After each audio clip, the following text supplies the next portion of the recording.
Now that I've let you finish, let's see how you did. First, let's check the number of stars. Here's everyone's number of stars. Next, let's check the number of coins. Here's everyone's number of coins. Here come the bonus stars. Each player I choose will receive 1 star. First is the minigame star. This is the person who got the most coins in minigames. So this time the minigame star is... Yoshi!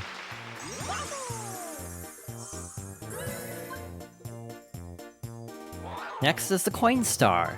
This is the person who collected the most coins in minigames.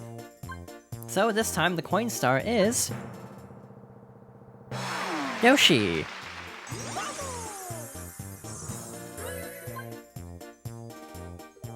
And finally the happening star. This goes to the player who landed on the most happening spaces.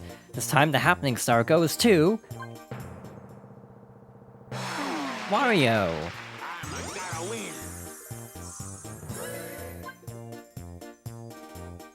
So here are the final results.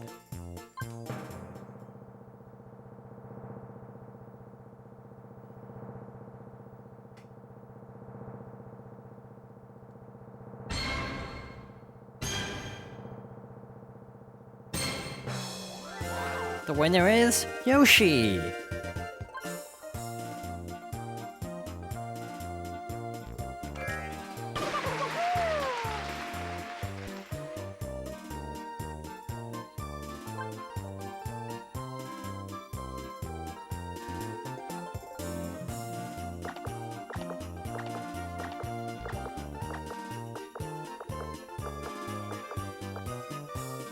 And with 4 stars and 219 coins, we have won the final main board. I am not surprised by a lot of these results. Having 145 coins from minigames, that makes sense. Yeah, 1 happening star, no chance time, thankfully. No Bowser spaces, which is kind of ironic. We didn't even see Bowser from the Bowser spaces. You can do all sorts of things, like Bowser Revolution, like in the older games, or make you play a Bowser minigame to lose all your coins or items, and we didn't even see that because we didn't land on many Bowser spaces in this entire playthrough. Lots of battle minigames, that's been a theme throughout this entire playthrough as well. Lots of items, not too many launch spaces. Yeah, it is kind of a surprise, we never really saw Bowser that much. You can also give you a Bowser suit that lets you take coins from other players, but again, that's extraordinarily rare.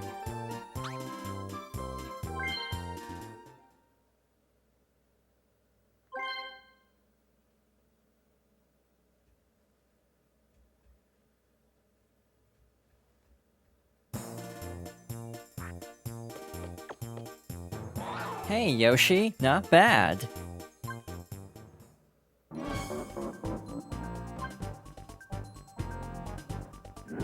Now, I'll give back your presents like I said.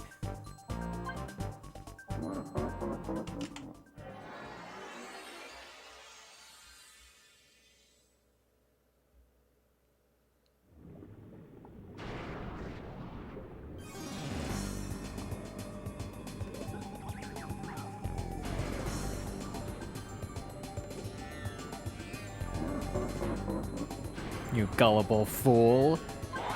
Yeah. You won't be getting these presents quite as easily as you thought. You can have them if you can get to me. It's hopeless, but you best anyway. Yeah.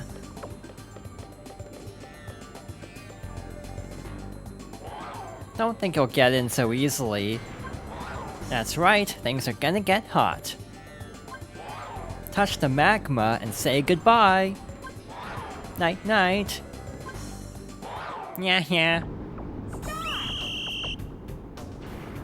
So our final challenge is Bowser's very own party cube that is extraordinarily dangerous and covered in lava that if we fall into, we immediately lose.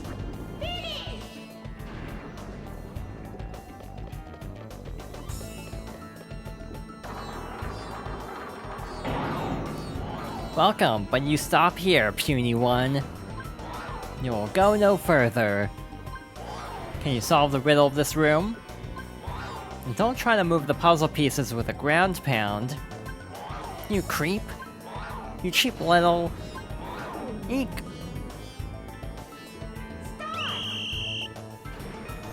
So the Koopa Kids will try to get in their way by dropping lava on the various pieces, but in general aren't too difficult to get past. The one on the left will also generate, I think, a whirlwind, but it's easy to dodge.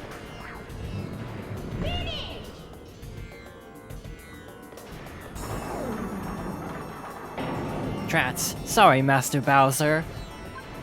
It's his fault.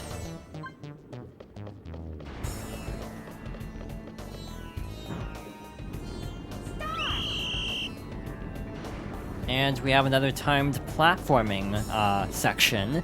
We have 60 seconds to get through both of these, by the way, if I'm not mistaken. We have a lot of spinning fire to dodge. Let's time this.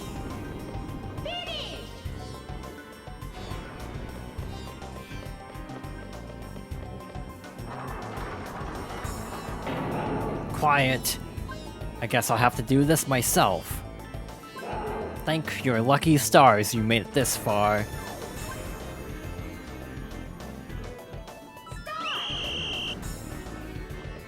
We have another sliding puzzle. I feel like after playing a lot of Professor Layton games, these feel extraordinarily easy. Bowser can throw a fiery boomerang at us, and I'm pretty sure he has another attack, but normally I get through this so quickly I don't see it. Maybe he only has the one attack? I actually don't remember. I'll wait a little bit longer just to see if we can actually spot it. Nope, guess not.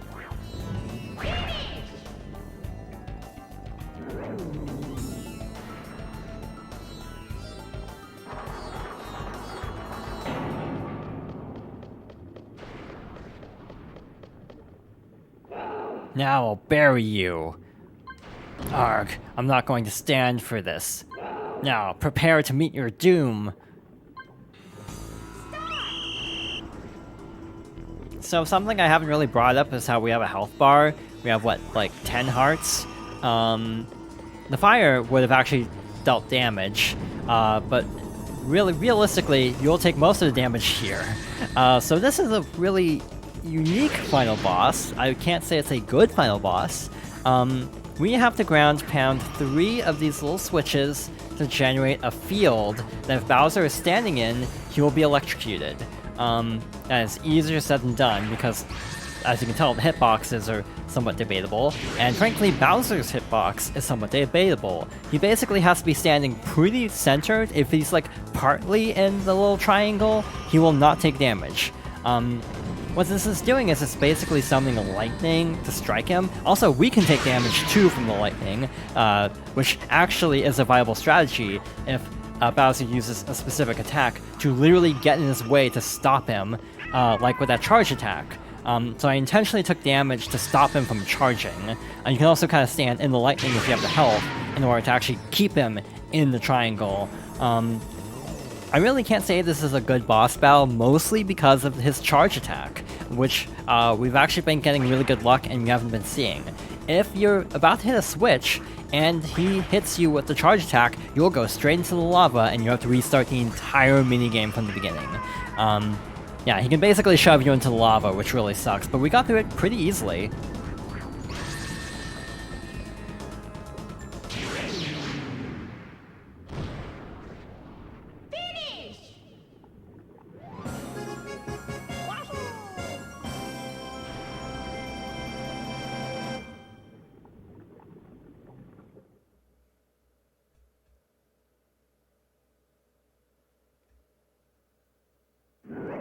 How did this happen? I lost to Yoshi? I've had enough.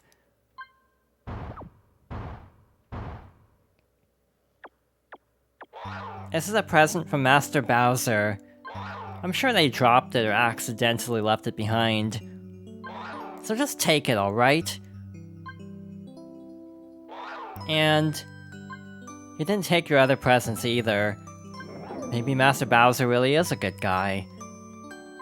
Nah. Happy birthday, Yoshi.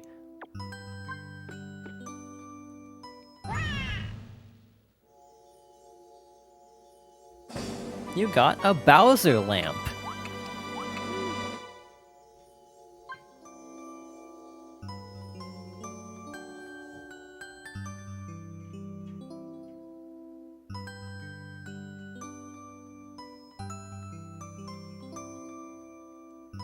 We'll add a Bowser lamp to the present room.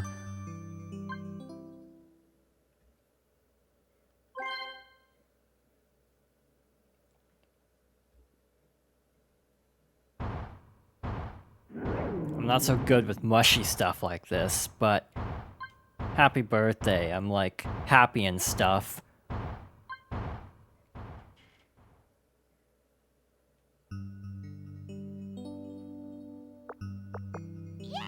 Now you've received presents from everyone. Surprise! There's actually just one more. He wants to congratulate you. Can you guess who? There's someone else.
And with that, we've reached the end of Story Mode. Overall, I like this game. Is it nostalgia? Yeah, I'm gonna be honest, it's a lot of nostalgia. Again, of this era, the GameCube era Mario parties, I definitely think this is the weakest, which is a combination of this is the first GameCube Mario Party, the first one not developed for the Nintendo 64, but also 6 and 7 in particular are actually pretty good. 5 is cool too, but also has some of the same pacing issues as this game. It's just a little bit slow. We have a nice little credits montage of the hosts finding the party cube and decorating it. Do I recommend playing this game?